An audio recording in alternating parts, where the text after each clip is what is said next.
ជំរាបសួរពុកម៉ែបងប្អូនទាំងអស់គ្នា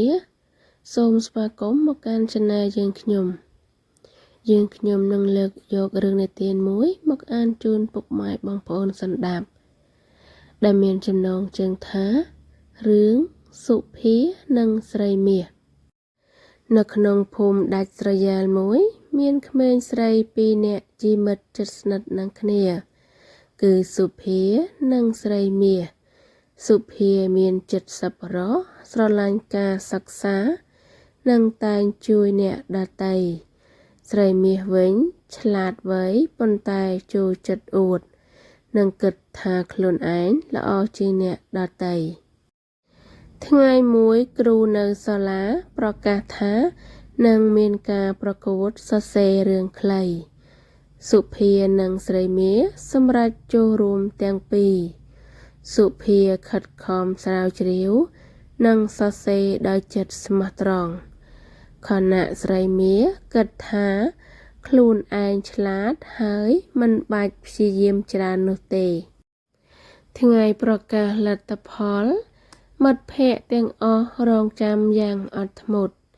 ចុងក្រោយគ្រូបានប្រកាសថា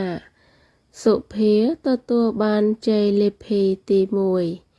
ស្រីមាសមានអារម្មណ៍ច្រណែននិងខឹងតែពេលឃើញសុភាដើរមកជិតហើយនិយាយថាជ័យជំនះនេះមិនមែនរបស់ខ្ញុំតែម្ដងទេ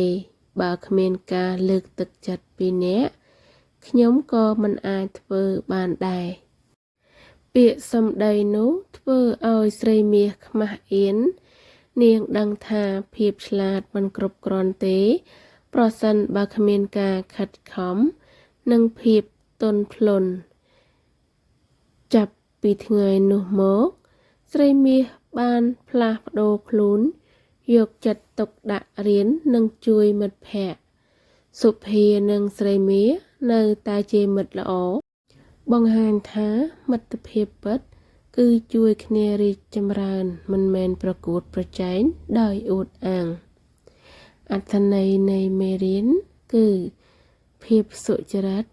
ការខិតខំនិងមិត្តភាពល្អមានតម្លៃលើសភាពអួតអាងនិងការច្រណែនរឿងនិទាននេះត្រូវបានបញ្ចប់សូមអរគុណពុកម៉ែដែលបានស្ដាប់សូមជួយ like Subscribe ដើម្បីទទួលបានវីដេអូថ្មីៗទៀតជារៀងរាល់ថ្ងៃសូមអរគុណ